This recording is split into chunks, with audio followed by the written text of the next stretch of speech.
Welcome back. If you're just joining us, you are tuned into the Foxworth Theory, and I'm your host, Eugenia Foxworth. And today's guest is cookie entrepreneur Ralph Rolle. Now, Mr. Rolle,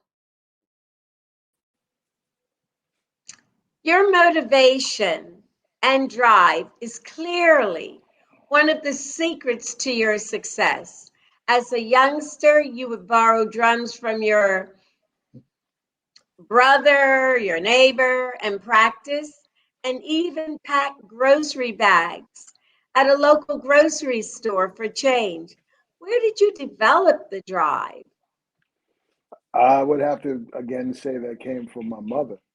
My mother was someone who, while she was doing all of the many things that she did, she kept a job, sometimes two, and during the holidays, three. And just watching that just gives you a sense of just motivation as to what can be done with hard work. You know, my mother, when she was the crossing guard on the corner, I think she did that for the purpose of being able to be home to do other things. And one of the things she used to do was she would clean and wash shirts for the men in the neighborhood that wanted their shirts done for work. That was one of the jobs that she had done. And then she started sewing for other people. So she would knit, she would sew, and I learned how to sew and knit as well. But I would have to say it's just watching her and realizing that sitting around waiting for someone to give you something is not the answer. You got to go get it. That is so true. And a lot of the youth today expect. So I'm glad that you're sharing your story, and hopefully, one person will get something out of this and move forward as you did. So tell me about your phrase persistence overcomes resistance. Yes, ma'am. When I was coming up, there was a show called Video Music Box that used to come on after school that showed all the new when videos just started coming out. His name is Ralph McDaniels.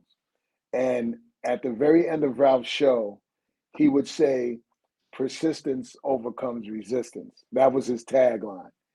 And it stuck with me, and that made sense. It's like if I'm persistent at doing something, the amount of resistance that I would receive would become less and less and less if I continue to do what I'm doing. It not only helps to exercise your mind as to what needs to be done, but it shows the people around you that you're serious about what you're doing.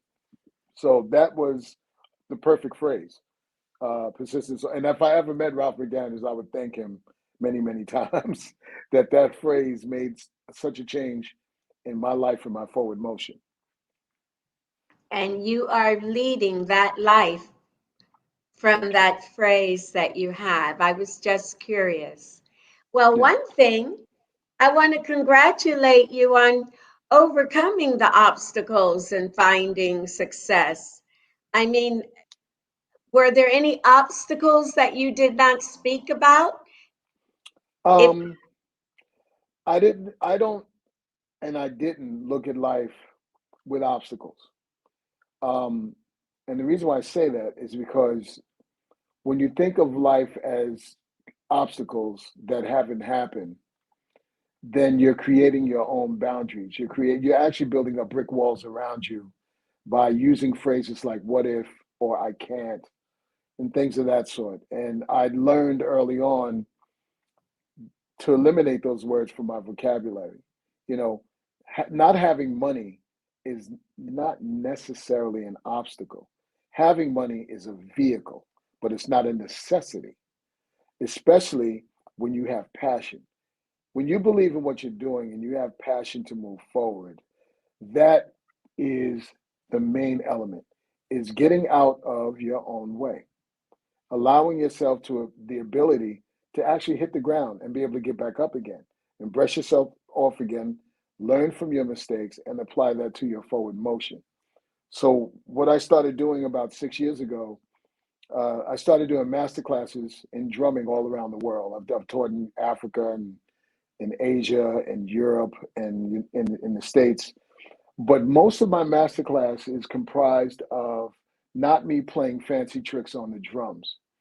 It's more about conveying a message of positivity to the person that's listening to hopefully get them to understand that the biggest thing that you need to take care of is how you think about yourself and not how necessarily people think about you, because those can be the obstacles that will cut off those switches of success. So my thing is, why put obstacles up when we have enough stuff around us every day that could be, debilitating, or people that have negative feelings about what you're doing. So ultimately the phrase is get out of your own way. That's the phrase, get out of your own way. And that's Mhm. what I do in my master classes, is to teach people from my perspective and what I've done, from what I had, from what I didn't have, from borrowing drums and not having my a drum kit and becoming a professional within a year after I got my kit, is because I actually saw myself in the position of success. And that's what I talk about, and that's what I teach. So the obstacles, if there were any, I made sure to not look at them as obstacles, but learn from what they are and go around them. And your course and your site is what has put you where you are today. And I would love an update on your Taste the Cookie campaign. It's going really well. So I came up with this idea to get cookies out to my friends and radio and different people to all you do is you take the cookies, you take a bag, you walk up to somebody, you say hi, you have your camera roll, you go, how you doing? You say, so where you from? They tell you where you're from, what's your name, what's the name, and then you just go taste the cookie. You give them a bag, they open it, and you get a natural reaction as to how they feel about the cookies. And it's been a lot of fun. People are not used to someone just walking up on you, especially in these days and time. Luckily I've been vaccinated and boosted and all that stuff, so it's been good. And it's been a great response overall with people that haven't had the cookie. And then at the end of it, I have them, say soul snacks, taste the cookie, and it's working. It's working really well. I know that it is because somebody held out on additional cookies that was supposed to come to me. So I'm, but I'm I'm, I'm waiting for that other cookie to come to me. So what can consumers look forward to well, when what's cookies hit Walmart? It well it we it is. I'm so sorry. No, no, no. I was going to answer your question. Please continue. Now, it is great that you have gluten-free and vegan options. How can cookie lovers support you? Okay, at Walmart, you can pick up our Walmart style, which is it's more of a harder texture cookie that we have for Walmart, because in order to not add preservatives, we went to more crunchier cookie. So there's no preservatives in the cookie. It's all very non-preserved. Didn't want to put preservatives because that's a chemical. And the cookies have all natural ingredients in it, which is what we made sure to do for all of our cookies. So when you go to Walmart, the two flavors that you'll have is our down home double chocolate chip, which is, you will see this bag. And then we have a cookie that I named after my grandmother called Grampy's chocolate peanut butter. So you'll see these two bags when you go to Walmart. And on the back of the bag, you'll see all the ingredients. You'll see a story about the cookies and what we're doing. Um, One of the things that we did before the company even launched in Walmart is, from making cookies for so long, I realized that the cocoa market is huge, just as big as coffee. And so what we decided to do was we sent $25,000 directly to the farmers in Africa to be able to support the farmers directly. Um, we thought that was a good idea to go to the root of our foundation, our African root, and let people know that we are supporting from the ground up, as well as supporting here at home. One beautiful thing that's about to happen while the Walmart deal is going on, we're opening a brand new facility in the same location that there was a youth detention center that was now rebuilt with affordable housing and space for small business. If you look it up, it's called the Spofford Detention Center. It was kind of a horror show that went on there, and it was shut down. And I was part of a think tank to help build a new facility. And I'm proud to say that the revitalization of that particular space means a lot, because not only are we going to be baking our cookies there, but we're opening a culinary arts school inside the facility. So it's all about giving back. You give back locally, you give back, internationally. That's how you create wealth with your generations. And I totally agree with you. I salute you. And it's a wonderful story because I could not figure out. I said drummer, cookies, and soul cookies, and now I understand everything because I saw how you're a left-handed player, and I saw the way that your drums were laid out, a little different. Yeah. Yeah. So that was, I'm curious. That's all. I'm a curious person. So, my closing question: Yes, ma'am. who would you like to thank for the success you now enjoy?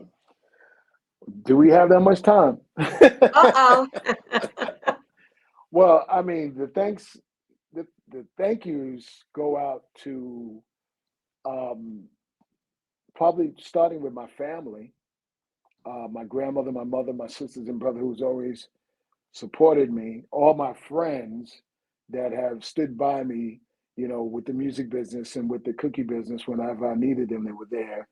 My friend Jeff and Butch and Allison and Daoud, and, just always there if I needed them for anything at all. And then the community, allowing me to just explore my ideas and supporting, my ideas as a drummer and as an entrepreneur. So if anyone's, the phrase self-made millionaire always frustrated me.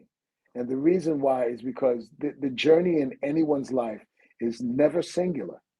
It's never singular, whether it's connected to a higher spirit or whether it's connected to your family or friends. It's never done by yourself. So I would never wear that hat and say, "Oh, I did this by myself." Oh, I did. No, it's totally impossible. Whether I've been in the music business or in the cookie business, I've had tons of help. I mean, Angelo Ellaby right now is like the greatest thing since, sliced bread, as far as what's going on in my career.